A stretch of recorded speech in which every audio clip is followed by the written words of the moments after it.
Forget the Klingons, Star Trek has found its most brutal alien race, and they're terrifying. When fans think of brutal alien races in Star Trek, the Klingons have long ruled that conversation. From their warrior ethos to their legendary bat'leth duels and code of honor, they've defined Star Trek's portrayal of martial aggression since the original series. But now, after decades of violent encounters and interstellar conflicts, Star Trek has introduced a new alien race that doesn't just challenge the Klingons for the title of the most brutal, they obliterate them in sheer terror. Meet the Varkolak, a horrifying new species introduced in Star Trek, Strange New Worlds Season 3, and possibly the most nightmarish beings the franchise has ever conceived. These are not just another war-loving civilization or misunderstood enemies with a tragic backstory.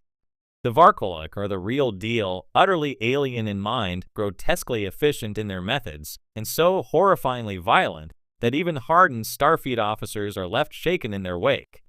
In a franchise that has spent over 50 years exploring the moral and ethical dimensions of galactic diplomacy, Strange New Worlds has reminded us of something crucial. Space is not only wondrous, it's terrifying. A new breed of terror in the Star Trek universe. Star Trek's best aliens have always been reflections of humanity's fears and aspirations. The Borg were a cold, terrifying metaphor for the loss of individuality in the face of growing technology. The Dominion and their Jem'Hadar soldiers represented religious fanaticism and genetic determinism. But the Varkolak are something else entirely. They're not allegory, they're pure horror. First introduced in the Season 3 episode titled The Hunger of the Void, the Varkolak are first encountered as a distress signal from a remote Federation science outpost near the uncharted edge of the Beta Quadrant. What the Enterprise finds is not a survivor, only blood smeared on walls, shredded uniforms, and corrupted logs full of incomprehensible static and half-screamed warnings. The outpost has been reduced to a graveyard, and no one knows what did it.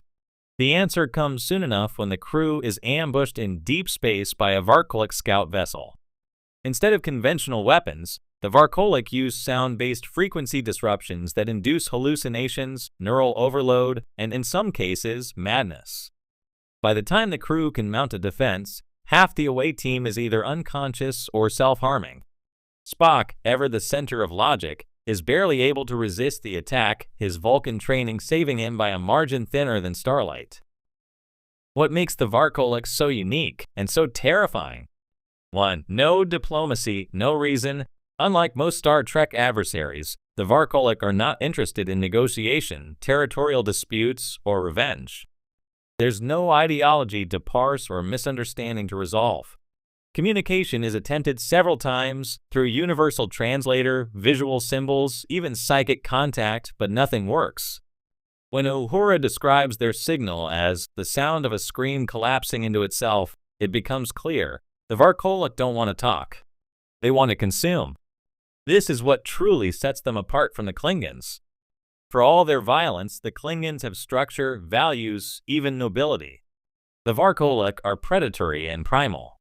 They are unknowable, not because of mystery, but because their very existence seems to operate on different cognitive and moral parameters. In many ways, they are to the Klingons what the Xenomorphs are to the Predator, less honorable warriors, more pure horror. 2. Organic tech hybrid horror. Visually, the Varkolak are the stuff of nightmares. Standing over 7 feet tall with semi-translucent skin that reveals pulsating organs and what appear to be metallic implants fused with bone, they move in sudden, spider-like jerks. They don't speak, they click, they shriek, and when they charge, the screen almost trembles. The Varkolak ships mirror this grotesque biology, resembling twisted skeletal structures rather than designed starships. They pulse with some kind of internal energy and appear to regenerate when damaged, growing back torn metal like flesh. Their tech is biomechanical, creatures grown rather than built. It's not just visually disturbing. It violates the core Star Trek principle that technology is a tool of progress. The Varkolak use it as a weapon of assimilation and destruction. 3. They feed on emotion, perhaps the most unsettling detail. The Varkolak don't just kill. They feed, but not on flesh or even on energy. They consume neural activity and emotional intensity. Victims aren't simply eliminated, they're driven into states of peak terror or despair, then absorbed through direct psychic or biochemical contact. Bones are left behind, but minds are wiped clean. In one of the show's darkest sequences, a crew member is captured and used as an emotional beacon, kept alive in a nightmare loop and broadcasted to the rest of the Enterprise to weaken its psychic defenses. This is not war. It's a form of psychological vivisection, and the Federation is woefully unprepared. The episode that changed Star Trek horror forever. While Trek has dabbled in horror before, TNG's Night Terrors, Voyagers, The Haunting of Deck 12, and Enterprise's Impulse, none of those feel quite as visceral or irreversible as the introduction of the Varkolak. In The Hunger of the Void, the pacing slows as paranoia builds. Lights flicker just a second too long. A whisper echoes down a corridor that no one else hears. The ship itself becomes a haunted house, and the crew, seasoned veterans of countless threats, are paralyzed not by wounds, but by fear. The episode's direction leans into psychological horror tropes with surprising effectiveness, mirrors that don't reflect properly, crew members seeing dead loved ones, or slowly forgetting their own names. And then the Varkolak arrive. Not in battle, but in silence. By the time Captain Pike orders a retreat, it's not to regroup or outmaneuver, it's to survive. And it's not even clear if the crew has escaped completely. The final shot lingers on a single, unblinking eye watching the ship from a hidden chamber in the hull. Why the Varkolak matter for the future of Star Trek? 1. Reinvigorating fear. Star Trek has often leaned toward optimism and diplomacy, which is part of its enduring charm. But the Varkolak prove that there's room for horror in the cosmos, real horror. In an age of post-Discovery and post-Picard Trek, where every series tries to explore new tones, this experiment in cosmic dread is a masterstroke.